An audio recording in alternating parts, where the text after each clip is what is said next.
Vamos ler a palavra de Deus, Evangelho de Lucas, capítulo 15. Nós estamos, nesse mês de novembro, compartilhando de uma temática, e o tema é hora de voltar. Hoje pela manhã, nós pregamos a primeira mensagem da série.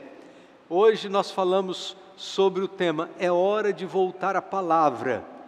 É hora de voltar à palavra. E aí usamos a experiência do rei Josias. Que coisa boa, apenas 8 anos de idade ele foi coroado como rei de Judá, depois da morte do seu pai Amon. E diz a palavra de Deus que ele provoca uma verdadeira revolução espiritual no país, por sua firmeza em redescobrir as verdades da palavra de Deus. E a palavra de Deus nos diz que ninguém foi igual a Josias, nem antes, nem depois dele. As declarações da palavra de Deus a respeito de Josias, no capítulo 22 do segundo livro dos reis, são impressionantes. Se você não assistiu a mensagem hoje de manhã, chega em casa durante a semana, dá uma olhadinha lá no YouTube, assista a mensagem de hoje de manhã, certamente Deus vai falar ao seu coração. Leia os capítulos 21, 22 e 23 do segundo livro dos reis durante esta semana. Deixa Deus falar ao seu coração e ser impactado pela história de Josias. Mas nesta noite nós queremos falar sobre esse mesmo tema. É hora de voltar, mas pensando no outro aspecto. Eu quero ler o texto de Lucas capítulo 15, versos de 11 a 24, que diz assim: Disse mais, certo homem tinha 2 filhos. O mais moço disse ao pai: Pai, dá-me a parte dos bens que me cabe por herança. Ele o repartiu seus bens entre eles. Poucos dias depois, o filho mais moço, juntando todas as suas coisas, partiu para um país distante e lá desperdiçou seus bens vivendo de modo irresponsável. Depois de gastar tudo, houve naquele país uma grande fome e ele começou a passar necessidade. Então, se colocou a serviço de um dos cidadãos do país e esse o mandou para os seus campos para cuidar de porcos. Ele desejava encher o estômago com as alfarrobas que os porcos comiam, mas ninguém lhe dava nada. Ele, porém, caindo em si, disse: Quantos empregados o meu pai tem fartura de comida e eu estou aqui passando fome? Vou me levantar, irei até o meu pai e lhe direi: Pai, pequei contra o céu e contra ti, não sou mais digno de ser chamado teu filho, trate-me como um dos teus empregados. E levantou-se e foi para o seu pai. Estando ele ainda longe, seu pai o viu, encheu-se de compaixão e correndo lançou-se-lhe ao pescoço e o beijou. E o filho lhe disse: Pai, pequei contra o céu e diante de ti, não sou mais digno de ser chamado teu filho. Mas o pai disse aos servos: Trazei depressa a melhor roupa e vestiu, ponde o anel no dedo e sandálias nos pés, trazei também o melhor bezerro e matai-o, comamos e alegremo-nos, porque esse meu filho estava morto e reviveu, havia se perdido e foi achado, e começaram a se alegrar. Vamos orar? Ó Deus, esta é uma velha palavra, uma velha parábola, mas uma palavra viva, porque saíram dos lábios de Jesus. E nós queremos te pedir, ó Deus, que nesta noite esse seja um alimento fresco para a nossa alma. Que esta palavra bendita fale ao nosso coração. E que, ó Deus, possamos ver coisas novas e abençoadoras para a nossa vida. Em nome de Jesus. Amém, Senhor. Os irmãos podem estar assentados. Eu me lembro que em uma das minhas férias, eu fui assistir a um culto numa determinada igreja, e quando eu cheguei em frente à igreja, assim, a alguns metros da igreja, eu olhei para a fachada da igreja, pensei no pregador que iria pregar, e passou na minha mente o seguinte pensamento: ah, que bênção! Hoje eu vou ouvir um sermão completamente novo, de algo completamente diferente. Entrei naquele santuário, uma grande escada, subi a escada, sentei lá nos últimos bancos e participei do culto na expectativa de ouvir uma mensagem sobre algo completamente diferente naquela noite de domingo. E quando o pastor chegou para pregar, ele diz: meus irmãos, eu não vou fazer o jeito dele, senão vocês vão saber quem é, né? Eu não vou imitá-lo. Ele disse: meus irmãos, nós vamos ler a palavra de Deus no capítulo chamado Achados e Perdidos da Bíblia. Eu falei: não vai ser Lucas 15, né? Achados e Perdidos é Lucas 15, porque você tem a parábola da ovelha perdida, da dracma perdida e dos filhos perdidos. E aí, enquanto eu estava pensando, ele disse: pois vamos ler Lucas capítulo 15, mas eu vou falar sobre o filho perdido. Eu falei: meu Deus, eu vim para ouvir um negócio novo, vou ouvir um sermão tão velho. E fiquei ali ouvindo, e como Deus falou ao meu coração naquela noite de domingo. E quando no meio do sermão o pastor falava e pregava sobre esse texto, eu pedia perdão a Deus pelo que eu tinha pensado lá do lado de fora da igreja. E eu agradeci a Deus: Senhor, muito obrigado, porque hoje eu aprendi tanta coisa nova com esta velha parábola. A parábola do filho pródigo talvez seja uma das parábolas mais conhecidas de toda a Bíblia. Todo crente conhece, todos nós conhecemos de cor. A parábola do filho que chega para o pai e diz: pai, eu quero viver a minha vida. Para mim você está morto, então me dá parte dos bens, porque pedir a herança antecipada é dizer: você está vivo, mas para mim você está morto, então eu quero o que me interessa, o meu interesse é só no seu dinheiro, eu não tenho interesse em você, eu não tenho interesse nas coisas, na sua vida. Me dá minha herança, eu quero viver a minha vida. E diz a palavra de Deus que o pai pesaroso, ainda que o filho não tivesse esse direito, mas deu ao filho a oportunidade de viver a sua própria história, de viver a sua própria vida. E diz a palavra de Deus que alguns dias depois ele pega a sua herança e ele parte para um país distante, e diz a Bíblia que, vivendo nesse país, desperdiçou os seus bens dissolutamente.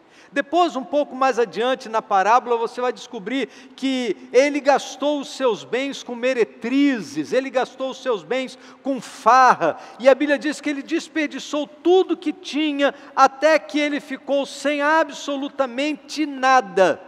E depois que ele perdeu tudo, ele perde também os amigos, e diz a palavra de Deus que ele não encontrou outra coisa a fazer senão apacentar porcos. E estando naquela situação humilhante, ele cai em si e diz: quantos empregados o meu pai tem abundância de pão, e eu aqui pereço de fome. Eu vou voltar para casa, eu vou dizer: pai, eu prefiro ser um empregado na sua fazenda, porque na sua fazenda os empregados têm vida melhor do que aqui no meio desses porcos.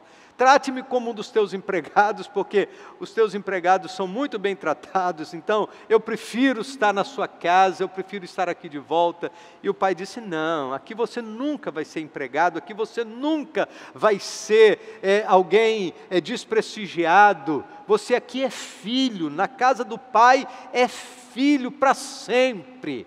Sempre filho. Você cai, mas você continua filho. Você erra, mas você continua filho. Você se arrepende, você é abraçado como filho.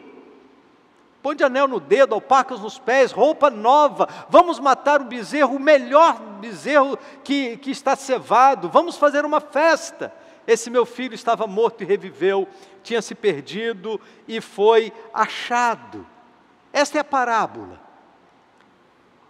Por que Jesus contou esta parábola? Jesus estava cercado de publicanos e pecadores. Mas além de estar cercado de publicanos e pecadores, Jesus estava cercado de religiosos.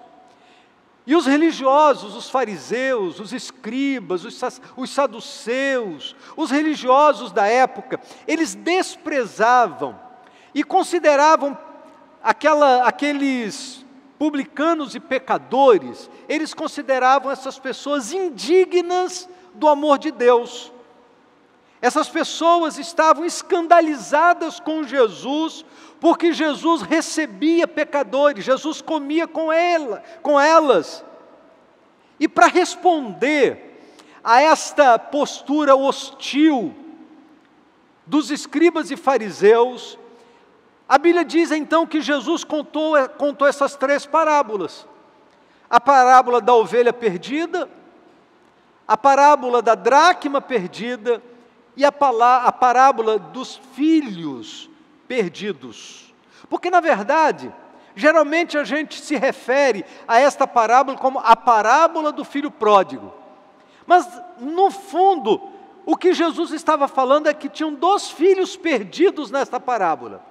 O filho que saiu de casa, que largou o pai, que largou a família e que foi viver dissolutamente, mas havia dentro de casa um outro, o filho mais velho, que também estava perdido, porque também não entendia as razões do pai, não entendia a graça, não entendia a bondade do pai para com o filho, não entendia a festa, não entendia a celebração, não entendia a alegria, não entendia absolutamente nada do que estava acontecendo dentro da sua própria casa. Então, esta parábola aponta 2 filhos perdidos, cada um por motivos diferentes. E quem sabe, nesta noite, você esteja longe, afastado, distante, precisando voltar como filho pródigo, ou quem sabe não, você esteja dentro da família, você esteja até no ambiente religioso, mas ainda assim, perdido, sem entender muita coisa daquilo que Deus está fazendo, da manifestação do amor e da bondade de Deus na vida das pessoas. O que Jesus nos ensina com estas parábolas do capítulo 15 de Lucas, é que Deus procura pessoas que tenham coração quebrantado. Deus procura pessoas que reconhecem o seu pecado. Aqueles que se justificam, e que se acham bons demais, são como aquele filho mais velho que se achava digno demais. Deus procura aqueles que reconhecem que estão doentes e precisam de um médico, aqueles que se reconhecem pecadores e que precisam de um Salvador. São essas coisas que Jesus nos ensina com esta parábola. A história deste jovem passa por 4 fases diferentes. Na primeira fase, ele era feliz na casa do pai. O primeiro momento da vida desse jovem é um jovem que tinha tudo dentro de casa. Ele tinha a presença do pai, ele tinha a presença do irmão, ele tinha pão com fartura, ele tinha servos a seu serviço. De repente, há uma insatisfação no seu coração. Alguma coisa mexe por dentro na vida desse jovem. E ele começou a acreditar que a felicidade estava do outro lado do muro. Talvez essa não seja uma situação apenas da parábola de Jesus, e Jesus contou esta parábola porque Jesus sabia que esta é a realidade de muita gente. Muita gente que tem tudo, mas não consegue se satisfazer com nada. Porque, na verdade, entre tudo que tem, ainda existe um vazio dentro de si.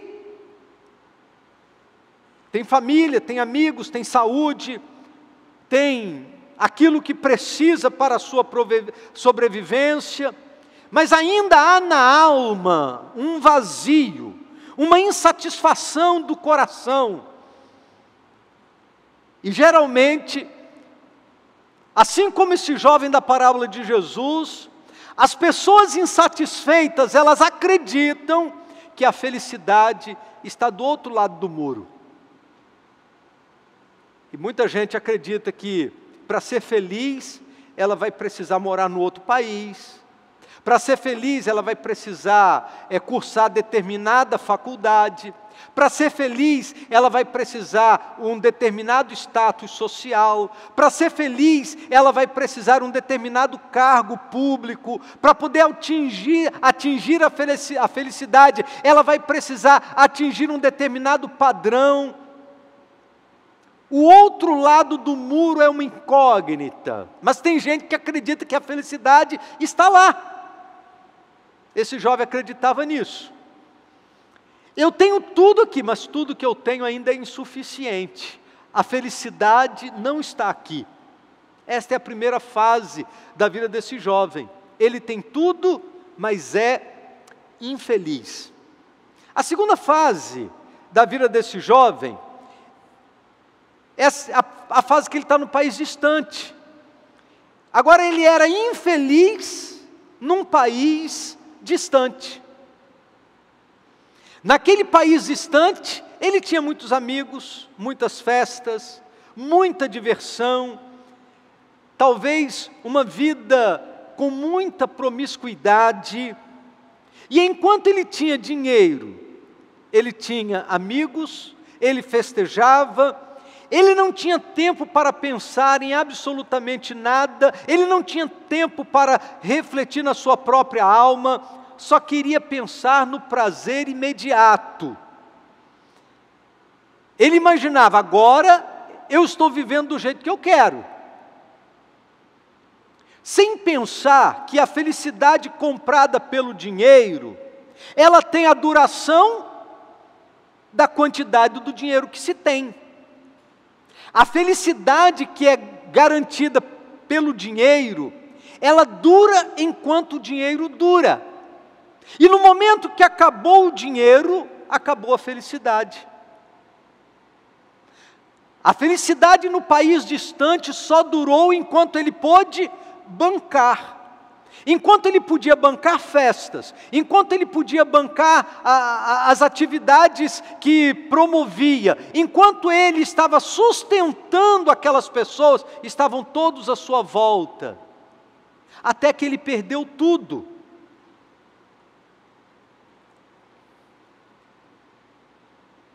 Talvez, nesta noite, seja aqui, seja no culto virtual, eu esteja falando para pessoas que estejam vivendo a experiência de um vazio na alma. Eu lembro de uma frase do grande pregador Billy Graham. Billy Graham disse: o homem tem no seu coração um vazio do tamanho de Deus. E ele tenta preencher esse vazio com todas as coisas do mundo, mas tudo que existe no mundo ainda é menor do que Deus. Por isso, todos os prazeres do mundo não conseguem satisfazer a alma humana. Enche de tudo, ainda falta, porque tudo do mundo ainda é menor do que Deus. Somente a presença de Deus pode preencher o vazio da alma humana. A terceira fase desse jovem agora é que ele é infeliz cuidando dos porcos. O pecado é sutil, mas o pecado é traiçoeiro. O pecado vai levar você mais longe do que você gostaria de ir. O pecado, ele vai reter mais tempo do que você gostaria de ficar. E o pecado vai custar um preço maior do que você gostaria de pagar. Esse jovem agora está cuidando de porcos. Para um judeu, essa era uma profissão humilhante, era um trabalho indigno, porque você tinha que lidar com um animal considerado imundo. Agora, para piorar a situação, além da impureza da atividade, a Bíblia diz que ele tem uma fome estonteante, que assola o seu estômago. Ele está precisando se alimentar, E a Bíblia diz que ele desejava comer as alfarrobas que os porcos comiam e ninguém lhe dava nada. Sabe o que isso significa? Não é que ninguém lhe dava comida para ele comer. Ele era proibido de comer as alfarrobas que os porcos comiam. Nem mesmo a comida dos porcos lhe era permitido comer. Você já imaginou isso? Ninguém lhe dava nada. Nem mesmo o dono dos porcos lhe permitia comer as mesmas coisas que os porcos comiam. Agora, ele está plenamente consciente da burrada que tinha feito. Sem dinheiro, e descobre que naquele país distante, ele não tinha amigos, ele só tinha gente que queria se aproveitar do seu dinheiro, e ele descobre agora que ele não tem amigos, sem dinheiro, sem amigos, com uma fome absurda. A Bíblia diz que ele diz: quantos empregados do meu pai têm abundância de pão, e eu aqui pereço de fome. Levantar-me-ei e irei ter com meu pai, e dir-lhe: pai, pequei contra o céu e diante de ti, não sou digno de ser chamado teu filho, trata-me como um dos teus empregados. E a Bíblia diz que no momento em que ele pensou essas coisas, ele levanta-se, volta para a casa do pai. E agora a quarta fase na vida desse jovem é que ele é feliz de volta para a casa do pai. A Bíblia diz que ele caiu em si, e se ele caiu em si é porque até esse momento ele estava fora de si.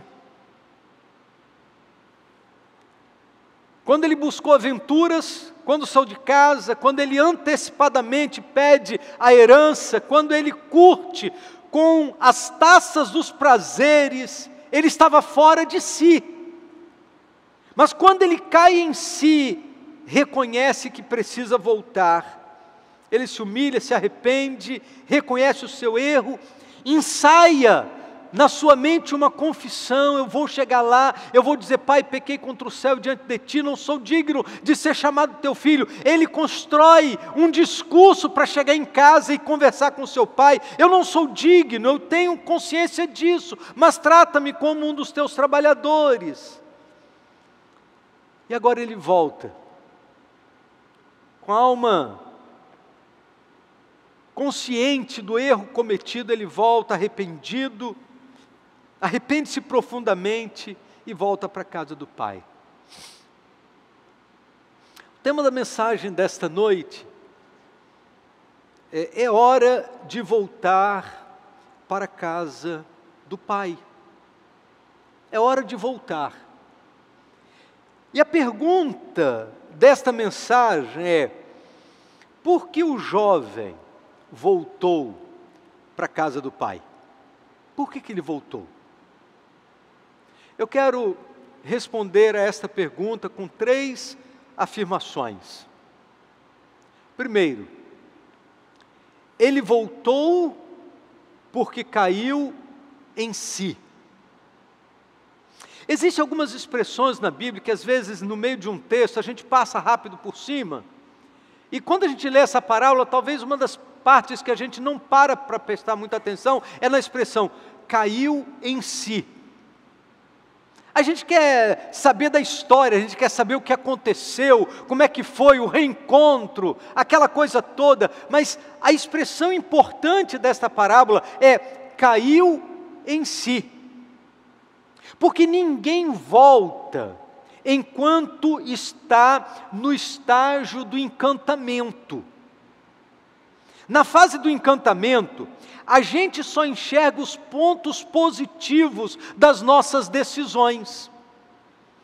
Seja na vida sentimental, seja na vida dos negócios, seja nas decisões profissionais, seja em qualquer área da nossa vida, enquanto estamos vivendo no período do encantamento, A gente fica encantado pela cidade nova, a gente fica encantado pelo ambiente de trabalho, a gente fica encantado pelos novos parceiros, a gente fica encantado com as condições, a gente fica encantado com um monte de coisa. Enquanto estamos vivendo no período do encantamento, a gente não consegue ver os contras e só vê os prós.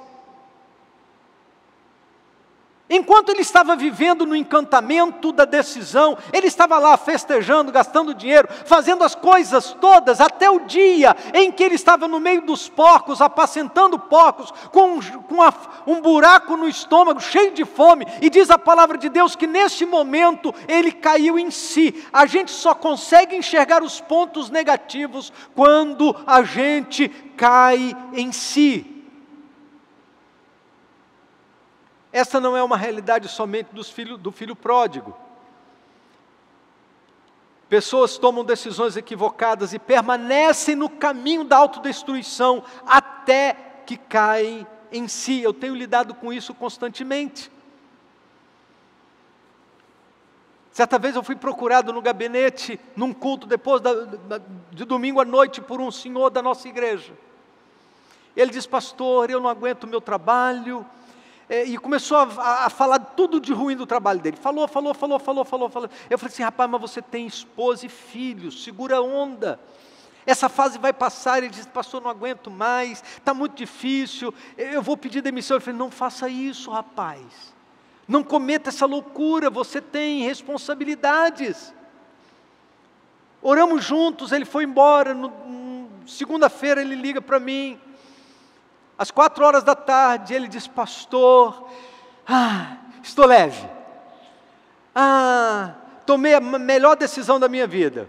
Eu falei: mesmo? O que você fez? Pedi demissão. Eu falei: sua esposa sabe disso? Ele disse: não. Eu estou indo para casa avisar para ela, mas olha, pastor, eu estou aqui, estou leve, estou tranquilo. Eu falei: cara, não seria melhor você voltar atrás dessa decisão? Você tem 16 anos nessa empresa, você jogou isso tudo fora, você tinha uma segurança, você não deveria fazer isso. E ele estava encantado pela decisão. E ele foi para casa. Eu não tive contato com ele na segunda-feira à noite. E passou aquela noite. E na terça-feira, às 9 da manhã, o telefone toca. Era ele de novo no telefone. Eu disse: e aí, meu irmão? Ele disse: pastor, que burrada que eu fiz. Eu falei: mas já? Já caiu em si? O que houve? É porque eu estava olhando aqui em cima do meu REC, eu tenho um monte de conta para pagar, a minha mulher está chorando lá no quarto, os meus filhos foram para a escola, mas eles estudam em escola particular, eu não tenho dinheiro para pagar no final do mês. Eu falei: então volta correndo lá, tenta reverter a situação. Ele chega, o gerente diz: cara, a empresa está feliz da vida pela sua demissão, cara. 16 anos jogado fora, você saiu com a mão na frente e outra atrás. Se eu tentar interceder por você, quem perde o emprego sou eu. Te esperei até 8 da noite, você não veio, não posso mais fazer nada. E ele liga para mim dizendo: pastor, aí ele citou um termo que eu não vou dizer agora. Estou perdido, não sei o que fazer. Cuidado com o período do encantamento, meu querido. Quantos maridos saem de casa em busca de uma aventura? Abandona a esposa, abandona os filhos, abandona o seu nome, sua moral. Não há argumento que os faça voltar. Se enveredam pelo caminho da infidelidade conjugal. Faz uma burrada na vida, até que cai em si. Às vezes dá tempo de voltar, mas às vezes não dá tempo, não tem mais retorno.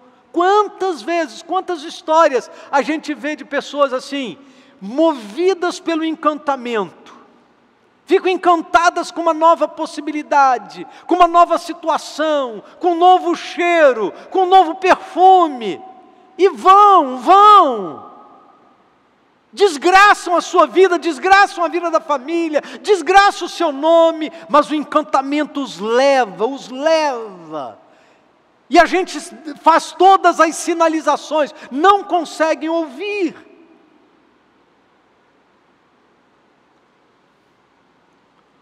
O jovem que se envolve nas drogas e vive a experiência do êxtase que as drogas lhe proporcionam, deixando para trás a família que ama, e passa a perambular pelas ruas e pelos becos das cracolândias da vida, vivendo no submundo das drogas. Não há argumento que os faça voltar até que caiam em si. Eu fico olhando aquele pessoal lá na Cracolândia, e tem no Brasil inteiro, né? E o pessoal da Cristolândia vai lá, gente, vamos sair daí, a gente tem uma palavra, a gente tem um jeito. Não querem, porque ainda não caíram em si. Só vão sair quando cai em si.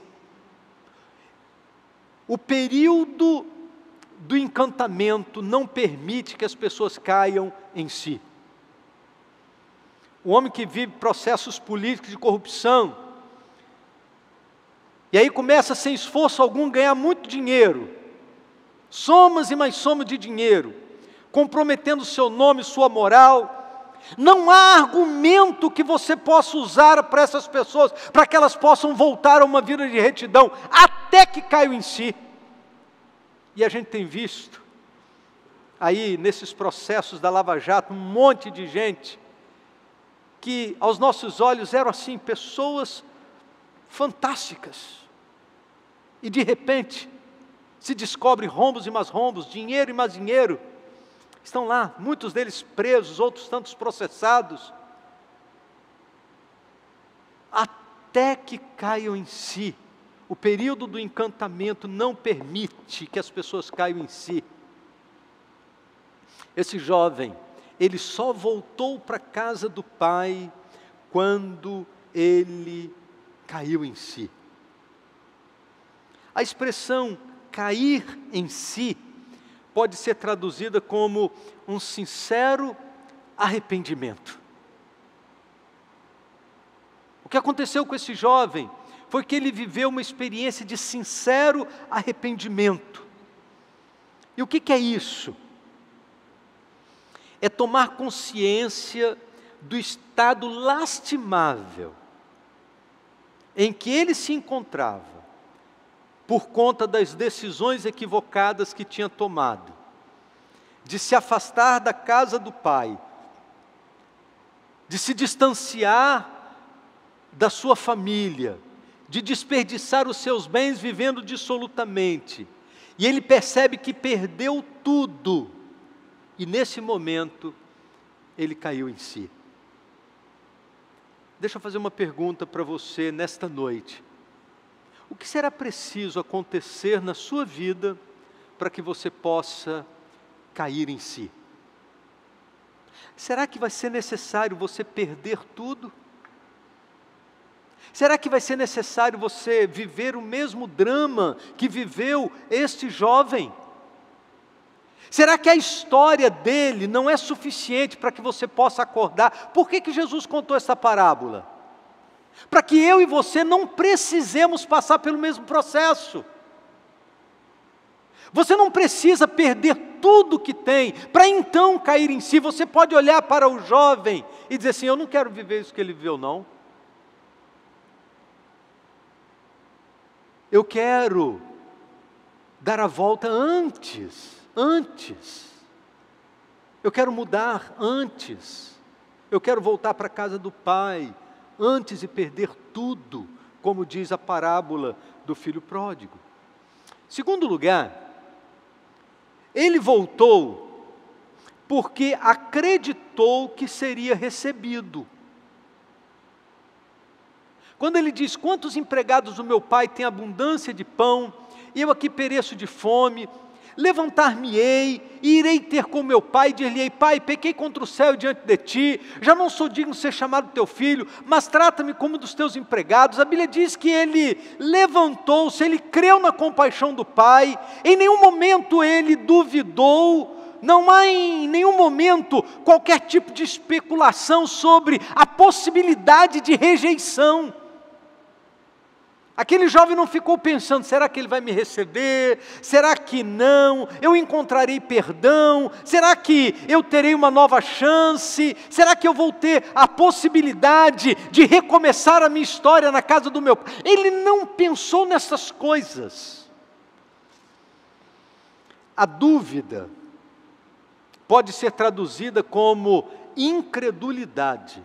Ele não permitiu nenhuma interrogação, ele não permitiu que a dúvida entrasse no seu coração, na sua mente.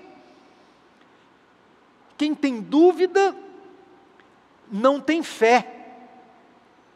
Ou uma coisa, ou outra. Dúvida e fé são incompatíveis. Não cabem dentro do mesmo coração.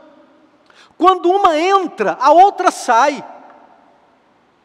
Não dá para misturar fé e dúvida, ou fé e incredulidade no mesmo coração. Aquele jovem acreditou que o pai iria recebê-lo, ainda que como empregado, mas iria recebê-lo.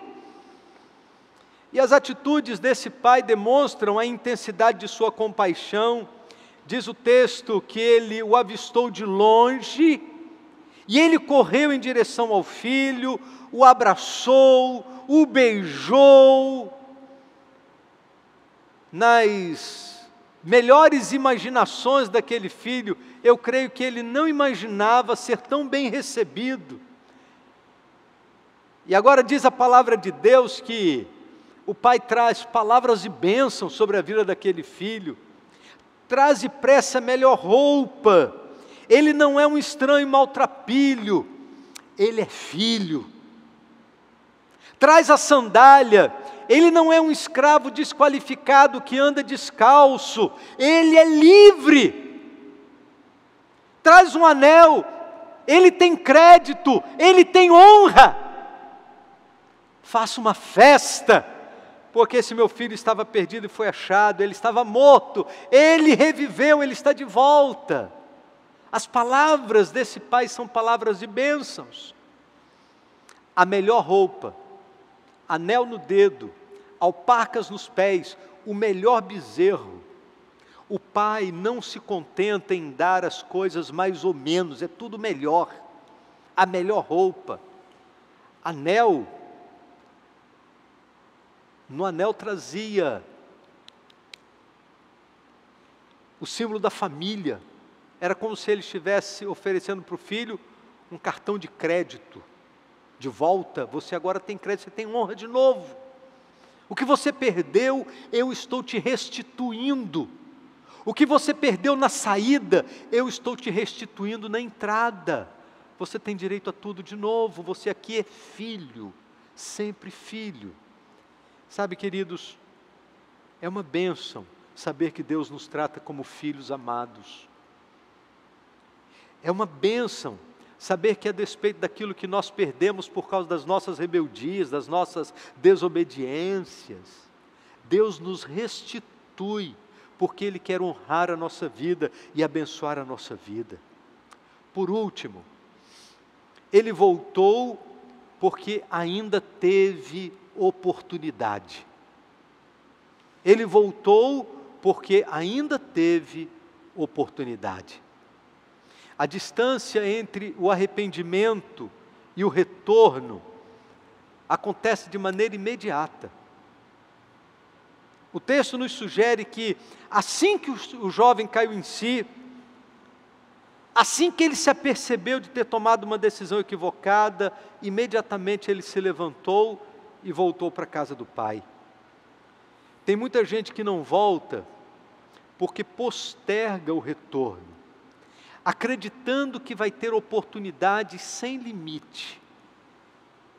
Um dia eu vou ser crente.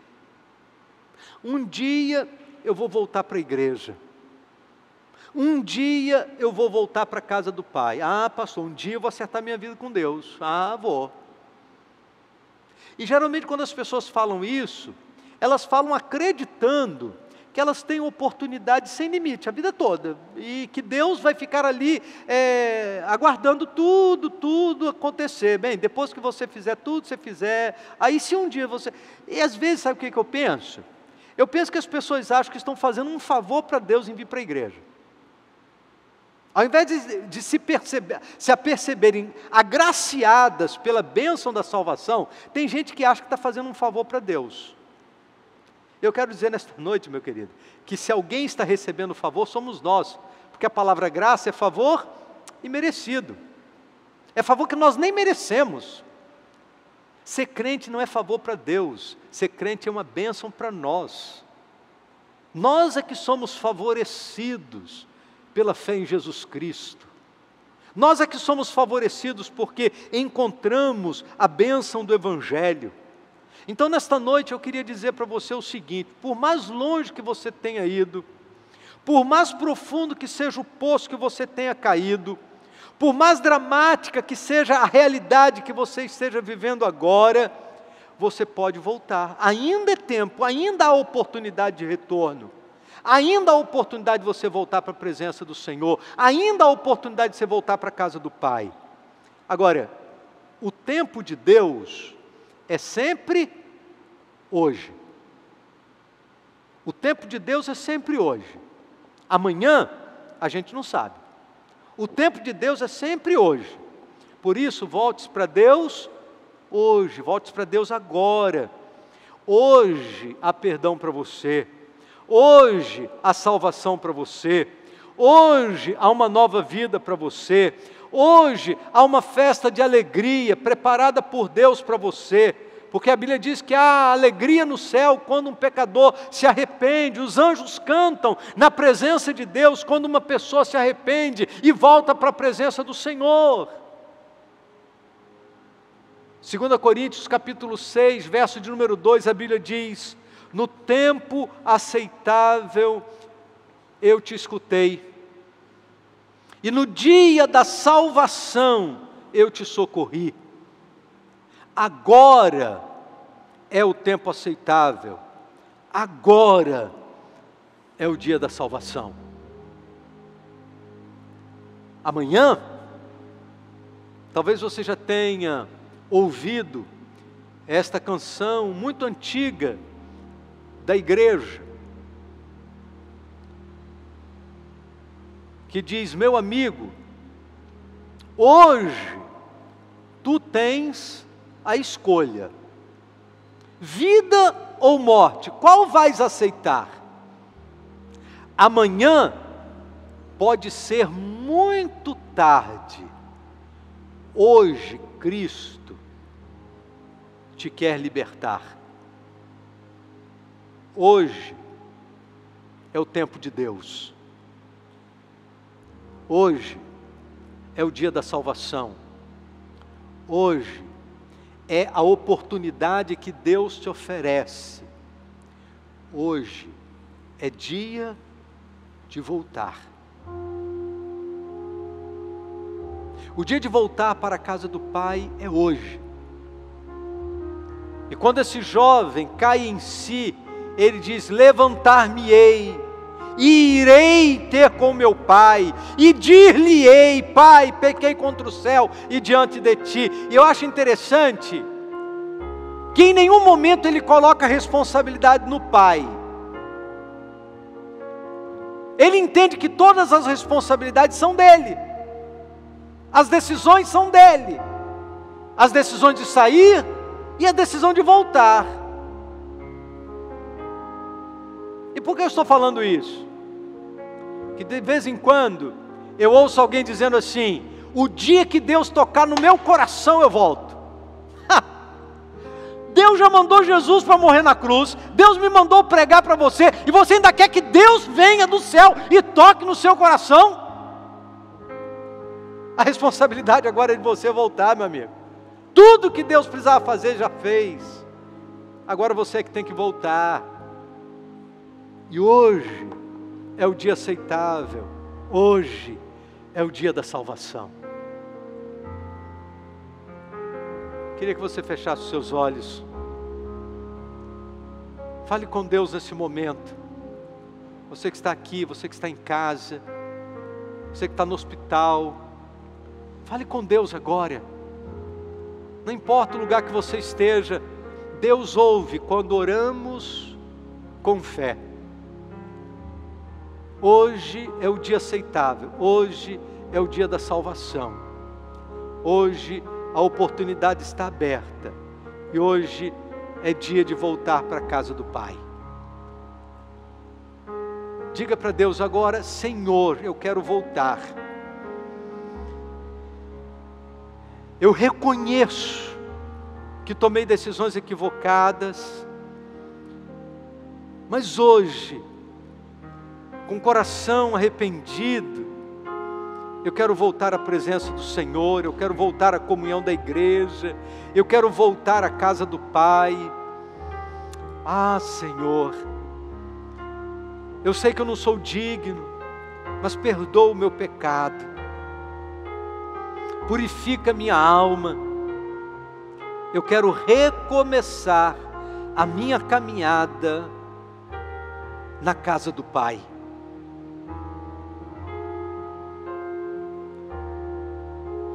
Obrigado porque o Senhor tem compaixão e o Senhor me aceita de volta.